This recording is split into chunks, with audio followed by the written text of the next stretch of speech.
നിങ്ങൾ ജീവിതത്തിൽ ഒരു വ്യക്തിയെ ആദ്യമായി കണ്ടത് മുതൽ അയാളോടൊരു പ്രത്യേക ആകർഷണം തോന്നിയിട്ടുണ്ടോ? ആ വ്യക്തിയെ കാണുമ്പോഴൊക്കെ നിങ്ങളുടെ ഹൃദയമിടിപ്പ് കൂടാറുണ്ടോ? പിന്നീട് അയാളുടെ മെസ്സേജ് വരുമ്പോഴൊക്കെ മുഖത്ത് അറിയാതെ ഒരു പുഞ്ചിരി വരാറുണ്ടോ? അപ്പോൾ നിങ്ങൾ കരുതും ഇതാണ് യഥാർത്ഥ പ്രണയമെന്ന്. പക്ഷേ ഒരു ചോദ്യം ചോദിക്കട്ടെ, ഇതാണോ യഥാർത്ഥ പ്രണയം? അല്ലെങ്കിൽ ആ വ്യക്തിയോട് നമുക്ക് അപ്പോൾ തോന്നുന്ന വെറും ആകർഷണം മാത്രമാണോ? ഇതു മനസ്സിലാക്കാതെ പ്രണയത്തിലാകരുത്. കാരണം ആകർഷണം പലപ്പോഴും പ്രണയമായി തെറ്റിദ്ധരിക്കപ്പെടുന്നു. അതാണ് പല ബന്ധങ്ങളും കുറച്ചു മാസങ്ങൾക്കുള്ളിൽ തകരാനുള്ള ഒരു പ്രധാന കാരണം. ഇന്നത്തെ വീഡിയോയിൽ ട്രൂ ലവും അട്രാക്ഷനും തമ്മിലുള്ള പ്രധാന വ്യത്യാസങ്ങൾ ഈ വീഡിയോയിലൂടെ നിങ്ങളുമായി പങ്കുവയ്ക്കുന്നു. അതിലൂടെ ഒരു വ്യക്തിക്ക് നിങ്ങളോടുള്ളത് വെറും ആകർഷണമാണോ അതോ യഥാർത്ഥ സ്നേഹമാണോ എന്ന് മനസ്സിലാക്കാം. അവസാനം വരെ വീഡിയോ സ്കിപ്പ് ചെയ്യാതെ കണ്ടാൽ നിങ്ങളുടെ പ്രണയത്തിനെക്കുറിച്ച് ഒരു വ്യക്തത ലഭിക്കും. So dear friends, welcome to my channel golden thoughts. Golden തോട്ട്സിൻ്റെ പുതിയൊരു വീഡിയോയിലേക്ക് എല്ലാവർക്കും സ്വാഗതം. ഒന്നാമതായി നമുക്ക് ആകർഷണവും യഥാർത്ഥ പ്രണയവും ഒരു വ്യക്തിയിൽ എങ്ങനെ ഉണ്ടാകുന്നു എന്ന് നോക്കാം. ആകർഷണം പലപ്പോഴും ഒരു നിമിഷം കൊണ്ടാണ് ഉണ്ടാകുന്നത്. ഒരു വ്യക്തിയുടെ രൂപം, സ്റ്റൈൽ, സെൽഫ് കോൺഫിഡൻസ് ഇവയെല്ലാം നമ്മെ പെട്ടെന്ന് ആകർഷിക്കും. പക്ഷേ യഥാർത്ഥ സ്നേഹം ഒരു വ്യക്തിയെ കണ്ടുമുട്ടുന്നത് മുതൽ പതിയെ വളർന്നു വരുന്നതാണ്. ഒരു ദിവസത്തെ പരിചയത്തിലൂടെയല്ല, മറിച്ച് പല നാളുകളിലെ പരിചയം കൊണ്ടും അനുഭവങ്ങൾ കൊണ്ടും രൂപപ്പെടുന്നതാണ് യഥാർത്ഥ പ്രണയം. പെട്ടെന്നുള്ള അട്രാക്ഷൻ്റെ പുറത്ത് പെട്ടെന്ന് സ്നേഹം തുറന്നു പറഞ്ഞ് പിന്നീട് ആ ബന്ധം തകർന്നു പോകുന്നവർ ഒരുപാടുണ്ട്.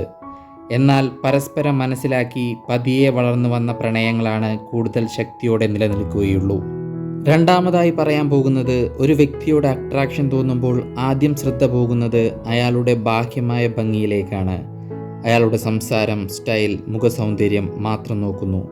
എന്നാൽ യഥാർത്ഥ സ്നേഹത്തിൽ ഒരു വ്യക്തിയുടെ സ്വഭാവം, കരുതൽ, സത്യസന്ധത, ബഹുമാനം എന്നിവയ്ക്ക് കൂടുതൽ വില കൊടുക്കും. ഇതെല്ലാം മുമ്പ് പറഞ്ഞതുപോലെ വളരെ പയ്യെ മനസ്സിലാക്കിയെടുക്കുന്നതാണ്. മൂന്നാമതായി പറയുന്ന കാര്യം, അട്രാക്ഷൻ വഴി നിങ്ങൾ പ്രണയത്തിലായിരിക്കുമ്പോൾ ഒരു വ്യക്തി മറ്റൊരു വ്യക്തിയിൽ അധികാരം സ്ഥാപിക്കാൻ ശ്രമിക്കാറുണ്ട്.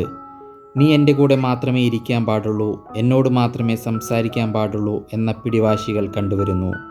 ഇതിൻ്റെ പ്രധാന കാരണമെന്ന് പറയുന്നത് പരസ്പരം മനസ്സിലാക്കൽ ഇല്ലാത്തതുകൊണ്ടാണ്. പക്ഷേ ഒന്നോർക്കുക, യഥാർത്ഥ സ്നേഹത്തിൽ ആവശ്യമില്ലാത്ത നിയന്ത്രണങ്ങളും പിടിവാശികളും ഉണ്ടാകില്ല. അത് പരസ്പരം മനസ്സിലാക്കാനും ബഹുമാനിക്കാനും ശ്രമിക്കും. ഇത്തരം പ്രണയങ്ങൾ ശക്തമായിരിക്കും. നാലാമതായി പറയാൻ പോകുന്ന കാര്യം വളരെ ഇമ്പോർട്ടൻ്റ് ആണ്. ആകർഷണം വഴിയുള്ള പ്രണയം ചിലപ്പോൾ ഒരു വികാരത്തിൽ മാത്രം ഒതുങ്ങും. ആ വികാരം എപ്പോൾ വേണമെങ്കിലും അവസാനിക്കും.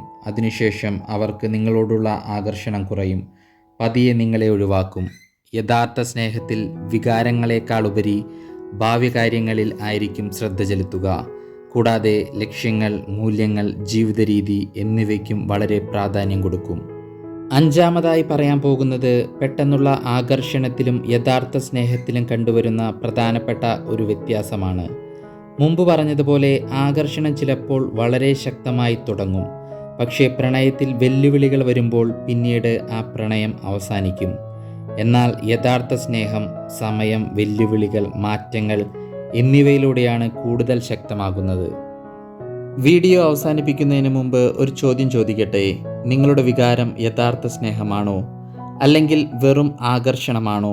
ഉത്തരം കണ്ടെത്താൻ ഒരു കാര്യം ഓർക്കുക, യഥാർത്ഥമായ സ്നേഹം വെറും ശക്തമായ വികാരം മാത്രമല്ല, അത് വിശ്വാസം, ബഹുമാനം, കരുതൽ, തുറന്ന ആശയവിനിമയം, ഒരുമിച്ച് ജീവിക്കാനുള്ള ആഗ്രഹം എന്നിവ ചേർന്നതാണ്. ഇന്നത്തെ ഈ ചെറിയ വീഡിയോ നിങ്ങൾക്ക് ഇഷ്ടമായെങ്കിൽ ലൈക്ക് ചെയ്യൂ. അടുത്ത വീഡിയോയിൽ ടെലിപ്പതിയിലൂടെ നിങ്ങൾ പ്രണയിക്കുന്ന വ്യക്തിക്ക് നിങ്ങളുടെ ചിന്തകൾ വഴി എങ്ങനെ പ്രണയ സന്ദേശം അയക്കാമെന്നും അവരെക്കൊണ്ട് നിങ്ങളെ തിരിച്ചു വിളിപ്പിക്കുന്ന ഒരു വീഡിയോ വരുന്നുണ്ട്. വീഡിയോ മിസ് ചെയ്യാതിരിക്കാൻ ചാനൽ സബ്സ്ക്രൈബ് ചെയ്യൂ. നോട്ടിഫിക്കേഷൻ ലഭിക്കാനായി ബെല്ലൈക്കൺ പ്രസ് ചെയ്യൂ. നിങ്ങളുടെ അഭിപ്രായങ്ങൾ കമൻ്റായി അറിയിക്കുക. വീഡിയോ കണ്ടതിന് നന്ദി. Thanks for watching. Have A good day.